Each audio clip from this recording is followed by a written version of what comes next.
Hello everyone, welcome back to my channel. For those of you who don't know me, my name is Steph Williams and I am a magic maker for hobby hoppers. I couldn't think of a better way to start off my Valentine's Day crafts this year than to start off with a magic maker project for this amazing little small business. We'll talk more about hobby hoppers soon, but for now I'm going to show you what I'm making today. I, like many crafters, spend a lot of time on Pinterest, and when I was looking at Valentine's Day crafts, I kept seeing these little matchboxes or matchbox cards, matchbox gifts. There's a few words for them, but they were just so cute, and I thought I could totally do these with lawn fawn stamps and come up with some really cute and funny little scenes. So to do this today, I'm actually using my Cricut Maker.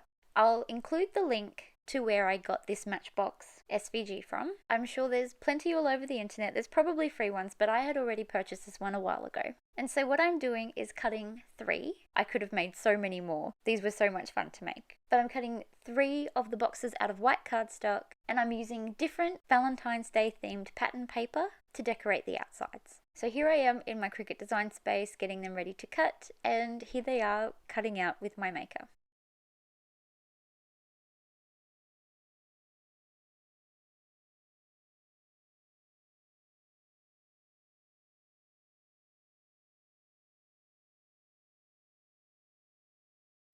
Here I am just flicking through a few of my stamp sets that I'm planning on using today and pointing out to the images that I was hoping to use.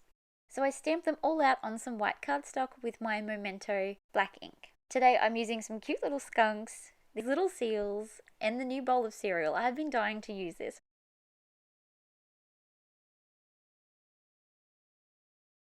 These boxes were so super simple to prep for my little stamped images. All I did was score on the lines that my machine had already perforated, and then I glued all those little tabs into place so that it made the little matchbox shape.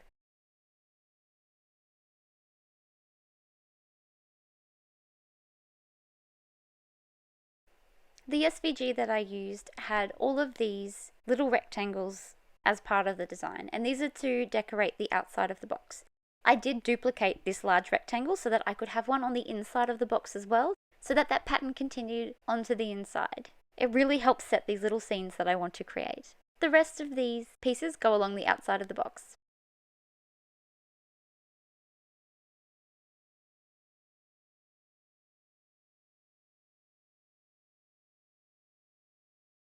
And as you can see, it slides nicely into place. Here are all 3 that I had made. The steps were exactly the same, so I didn't feel the need to record all of them. And speaking of what I did record, most of these 3 boxes are going to be visible here, but assembling the box with the seals, that's going to be over on TikTok. I filmed a whole bunch on this day, both for YouTube and for TikTok, so there is footage all over the place for everything. So on to colouring these cuties, and today I did the same as always, using my Copic markers and my cheap alcohol markers to colour all of these images in. I'm not sure why, but my black and grey ink did bleed a little bit today. It might have been the cardstock I was using. I was just grabbing scraps out of my stash of scraps from other projects, but they still look adorable. I think out of all 3 of these little boxes that I made, I think the skunk's my favourite. Once it all comes together, it just looks like such a great little scene. I would love to know what your favourite pieces from the latest Lawn Fawn release are. And while we're on the topic of that, we'll talk about Hobby Hoppers, because that's where I get my new releases from. So Hobby Hoppers is a small business based in Melbourne, and it is all run by the owner Trish. And she does everything. I don't know how she does it. She orders all the stock, she does the website, she runs the Hobby Hoppers Instagram. She's the one packing and shipping all of your parcels. So if you have had anything to do with Hobby Hoppers, it's all been Trish. It is such a magical little business to work with. I absolutely love our monthly projects. Especially because Trish just gives me creative freedom to make whatever I want, and these cute little boxes are a result of that. I love that I can go a bit wild, let my imagination just do its thing so I can come up with these cute projects to share with you. It's an exciting week for hobby hoppers and myself as a magic maker because we have this video that's obviously come out right now. We also have something super exciting happening this coming weekend. So even if you're watching this much later than when it's released, the next video on my YouTube after this, it's going to be a big one and it's going to be lots of fun. So I hope you'll join us then too. Back to these images. I love these little stamps that Lawn Fawn have created for these stamp sets. This little chocolate, the little strawberry, everything is just so cute. Trish and I were actually talking not long ago about Valentine's Day and how we both don't really celebrate it, but we both love Valentine's Day. Like, I've been with my husband for, I think, 12 years this year. We've been married for coming up to 8 years. We don't do much for Valentine's Day, mostly because it's so close to my birthday. It's just something I've never really celebrated much at all, but there's something about the crafts, the hearts, the pinks, the reds, everything about it is so much fun. I honestly think with my little boy going off to big school this year, I will probably be one of those mums who makes things for his class and all of his little friends. For myself, I'm not too phased if I celebrate it. Honestly, it's just another occasion to make cute things.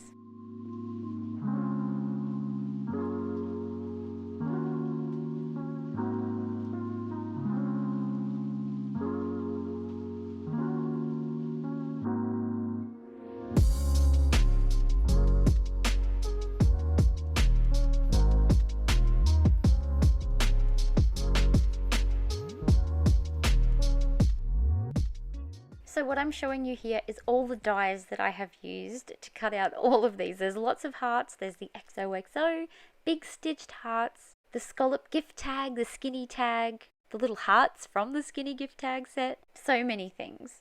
And these are all going to help me decorate the inside and outside of these cute little matchboxes.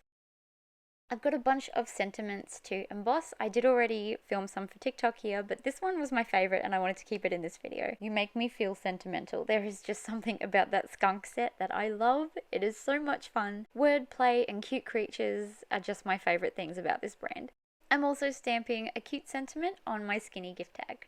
And now we're going to start decorating them.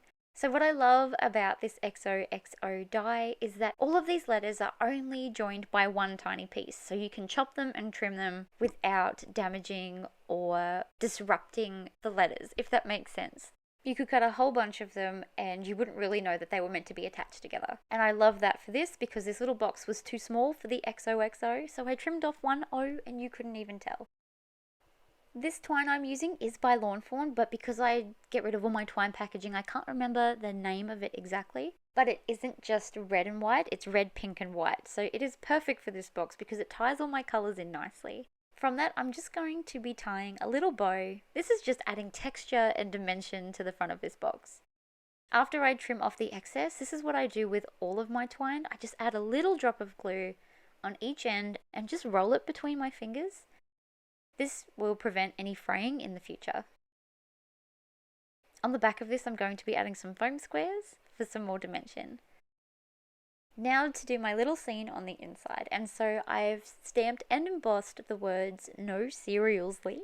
I'm sticking that down the bottom. Here I've got one of those cute little stitched hearts, and that's going to be part of my background. And then with some foam squares on the back, I'm adding my cereal bowl. The good thing about these little matchboxes is that they are fairly deep, so you can add lots of dimension on the inside. So I'm also adding some little hearts that I cut out with that strip of heart dies. I did all 3 sizes from the skinny gift tag set. I've even popped a foam square on the back of one, again just for more dimension.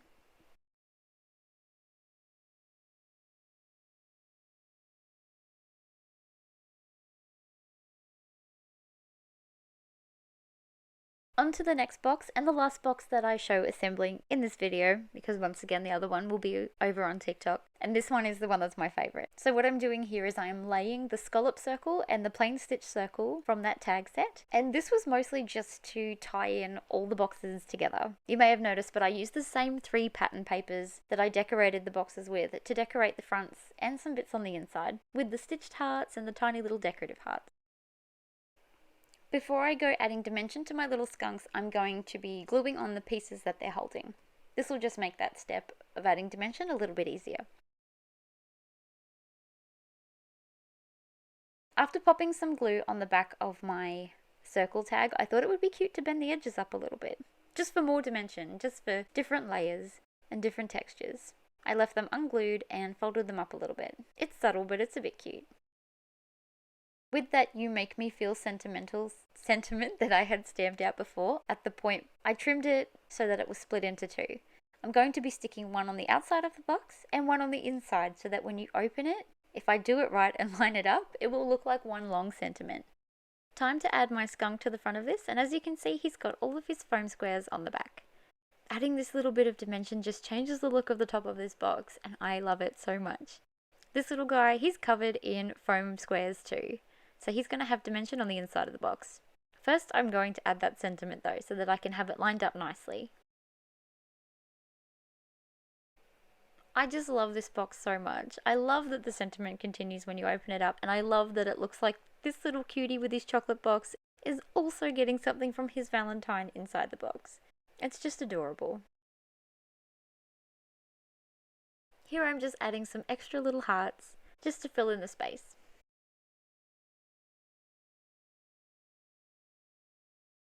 I didn't know what to do with the little chocolate, so I added it to the skunk on the inside of the box, and I could add another layer of dimension with another foam square. There's just so much room in there that doing layer upon layer won't affect the box opening and closing. And with that, these little boxes are finished, so I'm going to show you them all in the light box as I was taking photos of them. They are just so cute. I love how each of them turned out, and I hope you love them too. Don't forget to check out Hobby Hoppers. I'll make sure the links are down below in the description. I'm going to leave you with some finished photos of the project, and I'd love to know in the comments which one was your favourite. Thank you so much for watching. Bye for now.